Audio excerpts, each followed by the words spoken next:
Lecture 9 में आज हम लोग वर्ड में इंसर्ट के इलस्ट्रेशन के बारे में सीखेंगे कि इलस्ट्रेशन में किस तरह की वर्किंग की जाती है। अभी तक हम लोग ने कंप्यूटर में टाइपिंग किस तरह से की जाती है इसकी सेटिंग सीखी है, लेकिन अगर हमें इसमें कोई ग्राफिक क्रिएट करना हो तो वो हम वर्ड में किस तरह से कर सकते हैं वो मैं आपको थोड़ा सा दिखाती हूँ। जो प्रीवियस प्रोजेक्ट बनाए हुए हैं उसमें से आप थोड़ा सा आइडिया लगा सकते हैं कि वर्ड में किस तरह का काम हो सकता है। अगर आपको किसी कंपनी के लिए लोगो बनाना हो या किसी कंपनी का ऐड देना हो, इस तरह के काम भी आप वर्ड में कर सकते हैं। वर्ड में टाइपिंग के अलावा हम लोग ग्राफिक्स भी क्रिएट कर सकते हैं जैसे आपको ज़रूरत हो। अब इसमें किस तरह से ग्राफिक बनते हैं ये हम आपको सिखाएंगे। तो आज के वीडियो में हम लोग ये सीखेंगे कि वर्ड में हम लोग किस तरह से ग्राफिक क्रिएट करते हैं। सबसे पहले इलस्ट्रेशन ऑप्शन में हमारे पास ऑप्शन आता है पिक्चर। हमारे कंप्यूटर में, आपके कंप्यूटर में जहाँ कहीं भी पिक्चर इंस्टॉल हो आपको पता होगा, आप वहाँ से उस पिक्चर को ओपन कर सकते हैं। जब आप अपनी पिक्चर्स को ओपन करेंगे तो आप देखेंगे कि आपके पास एक नॉर्मल फॉर्मेट में पिक्चर आती है। अगर आप उस पिक्चर को थोड़ा डिज़ाइनर फॉर्मेट में लाना चाहते हैं तो आप वर्ड के अंदर दिए गए ऑप्शंस का यूज़ कर सकते हैं। जैसे ही हम इंसर्ट से पिक्चर को लगाएंगे वैसे ही आप देखेंगे कि आपका जो सिलेक्शन है वो फॉर्मेट मेन्यू पर डिस्प्ले होता है। फॉर्मेट मेन्यू में हमारे पास पिक्चर से रिलेटेड एडजस्टमेंट में brightness, contrast, recolor, compress, change picture, reset picture जैसे ऑप्शन होते हैं। सबसे पहले हम आपको बताएंगे कि पिक्चर को अगर हमें थोड़ा बड़ा या छोटा करना हो या उसको रिसाइज करना हो तो कैसे किया जाता है।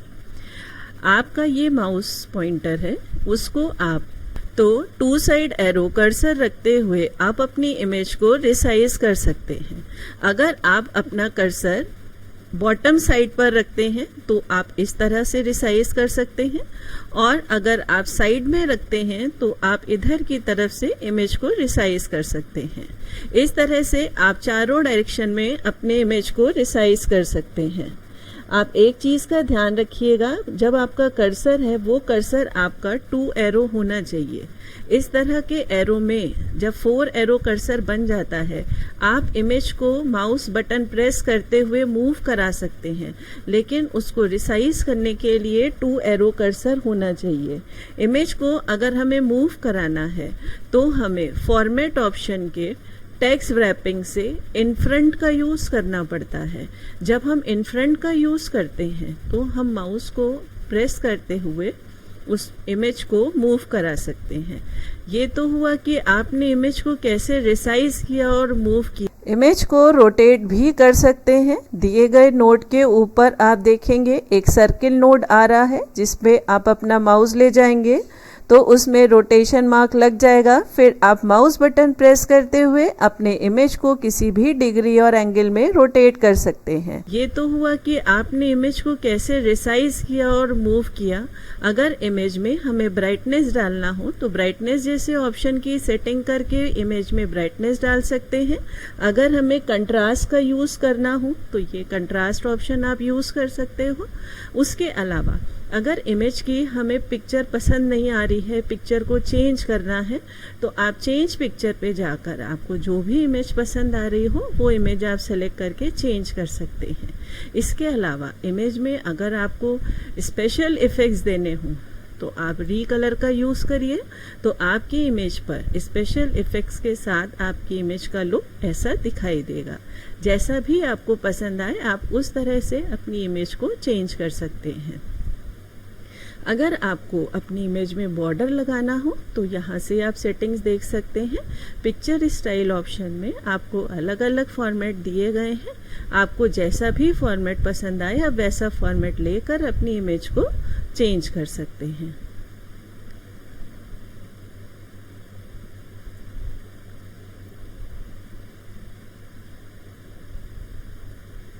पिक्चर स्टाइल में ही आपके पास पिक्चर शेप आता है। अगर आपको लगता है कि आपकी इमेज आपको रेक्टेंगल में नहीं रखनी है, आपको सर्किल में रखनी है, पेंटागन में रखनी है, तो आप अपनी इमेज को उस शेप में भी चेंज कर सकते हैं।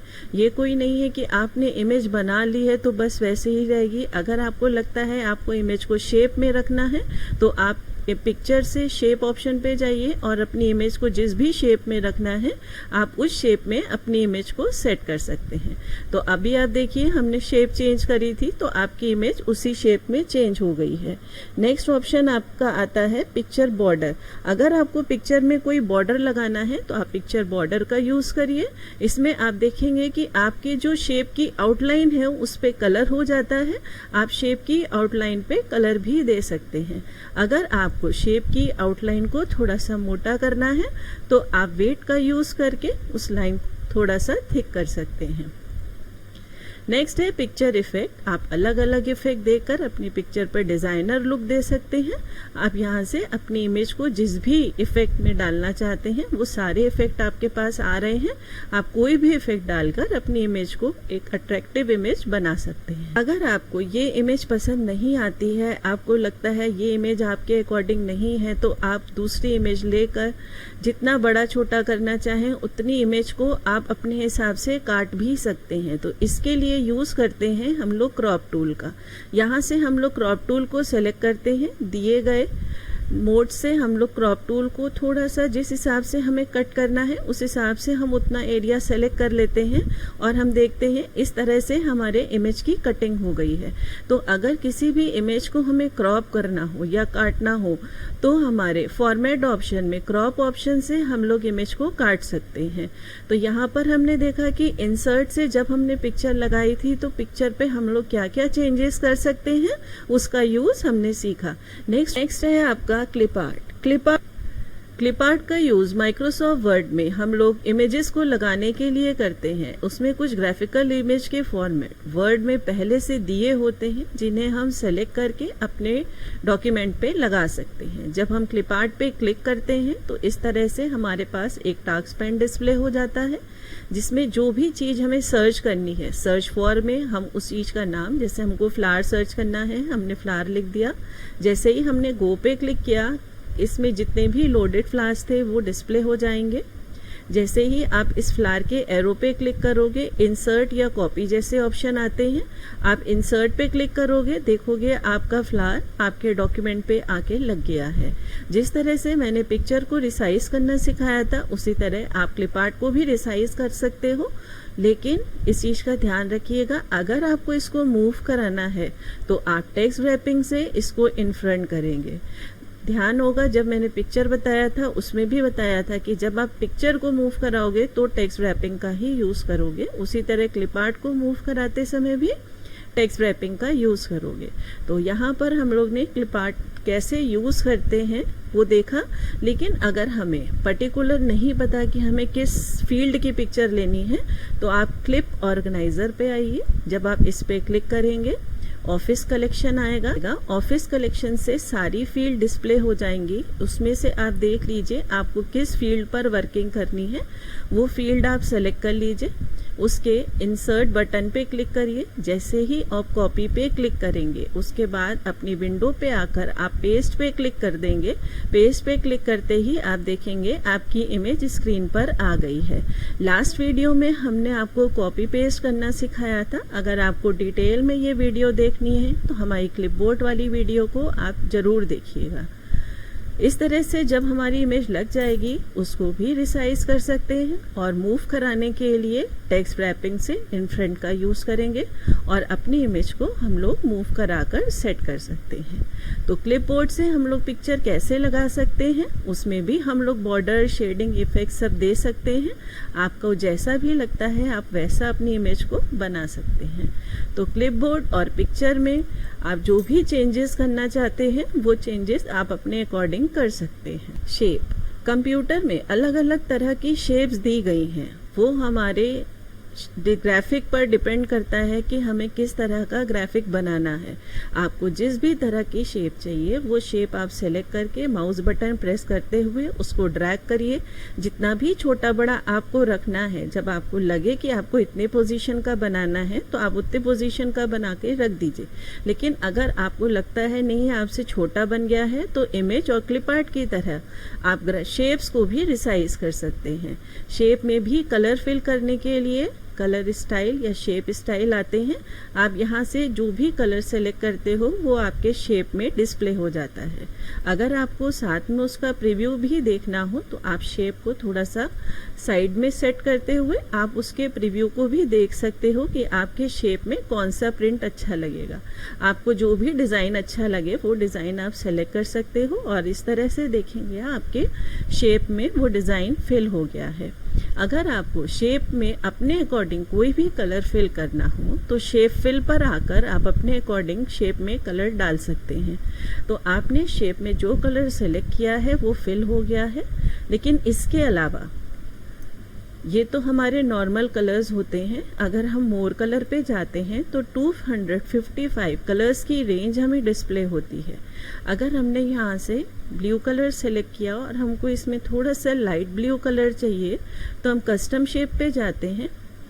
स्लाइड बार आता है, इससे आप अपने कलर्स को लाइट और डार्क का इफेक्ट दे सकते हो और इसका प्रीव्यू यहाँ पे देख सकते हो। आपकी शेप में अभी येलो कलर फिल है, उसके बाद आप देख रहे हो जब आपने ब्लू कलर फिल किया और उस पर लाइट और डार्क का इफेक्ट दिया तो वो यहाँ से दिखाई देता है। ओके करने पर आपका वही कलर आपकी शेप में फिल हो जाएगा। लेकिन अगर आपको शेडेड कलर फिल करने हैं तो आप ग्रेडियंट का यूज़ करिए। ग्रेडियंट का यूज़ करते हैं, बाय डिफ़ॉल्ट ये कलर डिस्प्ले हो रहे हैं। अगर हमको ये कलर नहीं चाहिए तो मोर ग्रेडियंट पे जाएंगे, वन कलर आएगा जिसमें हम वन कलर को सेलेक्ट करके उसमें लाइट या डार्क का इफेक्ट डालकर उसमें ब्लैक और वाइट कलर मिक्स करके हम उसमें शेडेड इफेक्ट दे सकते हैं। उन्हें भी हम सेलेक्ट करके अपनी इमेज में डाल सकते हैं। इसमें हॉरिजॉन्टल, वर्टिकल, डायगोनल जैसा भी आपको लगता है कि आपको ग्राफिक में डालना है आप अपने ग्राफिक में वो शेडिंग डाल सकते हैं। तो इस तरह से देखिए वो जो शेडिंग हमने सेलेक्ट करी थी वो इसमें अप्लाई हो गई है। ग्रेडियंट के बाद नेक्स्ट ऑप्शन हमारा इसमें आता है टू कलर। टू कलर में हमारे पास दो कलर होते हैं जो हम अपने अकॉर्डिंग सेलेक्ट कर सकते हैं। तो यहाँ से अगर हमने एक कलर सेलेक्ट किया फिर हमने एक कलर और सेलेक्ट किया, दो कलर हम अपने हिसाब से सेट करते हैं। लेकिन वन कलर में एक कलर सेलेक्ट करते हैं और उसमें ब्लैक और वाइट कलर की ही मिक्सिंग करते हैं। तो यहाँ पर भी हम देखेंगे कि हमको जो भी शेड डालना है उसको हम सेलेक्ट करके ओके करेंगे, वही शेड हमारे शेप में फिल हो जाएगा।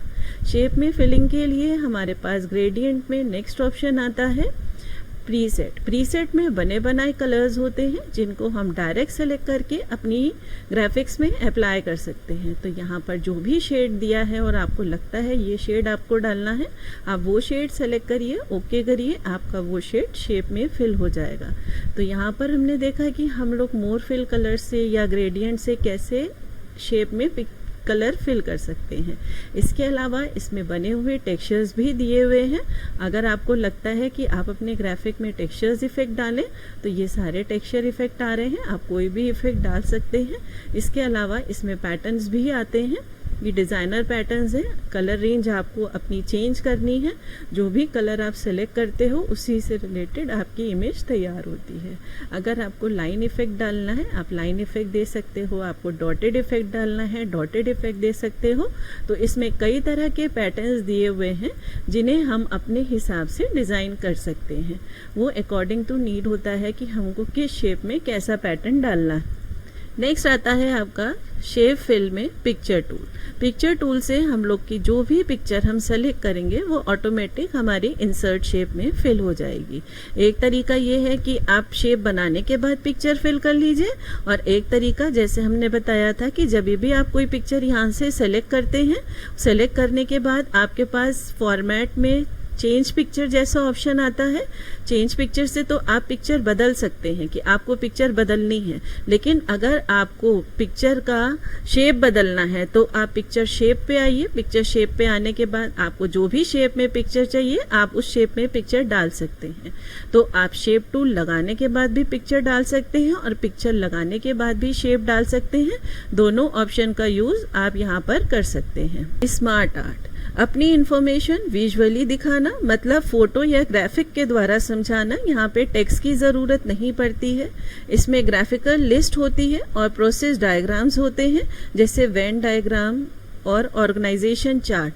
आपको जो भी नीड हो आप वो चीज यहाँ से सेलेक्ट करके अपने डॉक्यूमेंट पर अप्लाई कर सकते हैं। तो स्मार्ट आर्ट का यूज करने के लिए हम लोगों के पास इस तरह से ऑप्शन दिए होते हैं। आप इनमें से जो भी ऑप्शन को सेलेक्ट करते हो वो ऑप्शन आप अपने डॉक्यूमेंट पर अप्लाई कर सकते हो। जैसे आप हॉरिजॉन्टल बुलेट लिस्ट का यूज करते हो तो यहाँ पर हम लोग लिख सकते हैं फिजिक्स, केमिस्ट्री, बायो, उसमें आपको क्या क्या टॉपिक पढ़ने हैं वो सारी चीजों की डिटेल आप यहाँ पे बाकायदा एक डायग्राम के थ्रू समझा सकते हो।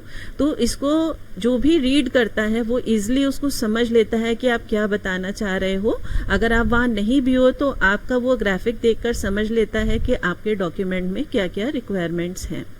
तो आप किसी भी डॉक्यूमेंट को अगर इजीली तरीके से अपने प्रोजेक्ट्स को प्रेजेंट करना चाहते हो तो आप स्मार्ट आर्ट का यूज करिए। आपके डॉक्यूमेंट का लुक भी अच्छा आएगा और आप अपनी चीज भी अच्छे से समझा पाओगे। नेक्स्ट आता है चार्ट ऑप्शन। अगर आप वर्ड में चार्ट का यूज करना चाहते हैं या रिपोर्ट्स बनाते समय या फिर अपना डॉक्यूमेंट में प्रॉफिट लॉस दिखाना है, रिजल्ट बनाना है, इस तरह की चीजें बनाने के लिए हम लोग चार्ट का यूज करते हैं। यहाँ पे बहुत सारे तरह के चार्ट्स दिए हुए हैं। आपको जो भी चार्ट बनाना हो वो स्टाइल आप सेलेक्ट कर सकते हो। तो जैसे आपको चार्ट बनाना है वो फॉर्मेट आप सेलेक्ट कर लो, ओके करोगे। ओके करने के बाद आपका चार्ट डिस्प्ले हो जाएगा, लेकिन इसके साथ साथ आपकी एक्सेल शीट भी डिस्प्ले हो जाती है, क्योंकि जो चार्ट है वो एक्सेल शीट पे क्रिएट होता है। डेटा सीरीज एक्सेल शीट पे क्रिएट होती है और आपका चार्ट वर्ड पे क्रिएट होता है। तो यहाँ पर हम लोग अगर कोई भी डेटा सीरीज चेंज करते हैं, जैसे हमने कैटेगरी 1 में 6 चेंज किया, तो आप देखेंगे कि यहाँ पर कैटेगरी 1 में जैसे ही हम एंटर करेंगे इसकी रेंज चेंज हो जाएगी। तो कोई भी चेंजेस अगर आपको करने हो तो आप एक्सेल शीट पे चेंज करिए, वो चेंजेस आपके डॉक्यूमेंट में डिस्प्ले होंगे। डिजाइन ऑप्शन में यहाँ पर एक्सेल में अलग अलग फॉर्मेट के चार्ट डिस्प्ले हो रहे हैं। आपको जो भी चार्ट का फॉर्मेट पसंद आ रहा हो वो चार्ट का फॉर्मेट आप यहाँ से ले सकते हैं। इसके अलावा अगर आपको बार चार्ट नहीं बनाना है, पाई चार्ट बनाना है, तो आप पाई चार्ट सेलेक्ट कर लीजिए। जैसे ही आप ओके करेंगे तो देखेंगे आपका normal bar chart pie chart में चेंज हो जाएगा। इसमें भी हमारे पास डिजाइनर फॉर्मेट के चार्ट दिए हुए हैं। तो चार्ट ऑप्शन में हम लोगों ने सीखा कि अगर हमें वर्ड में चार्ट बनाना हो तो इसके लिए जरूरी नहीं है कि हमें एक्सेल पे वर्किंग आनी चाहिए। अगर आपके पास डेटा है और एक्सेल की थोड़ी बहुत नॉलेज है तो उसमें आप एंट्री करके अपने चार्ट्स को वर्ड में भी क्रिएट कर सकते हैं। आज हमने इलस्ट्रेशन में picture, clip art, shape, smart art, chart option का यूज सीखा। अगर आपको मेरा वीडियो पसंद आया हो तो उसको लाइक करिए और हमारे चैनल को सब्सक्राइब करिए। कोई भी डाउट्स हो कमेंट बॉक्स पे ज़रूर लिखिए। Thank you.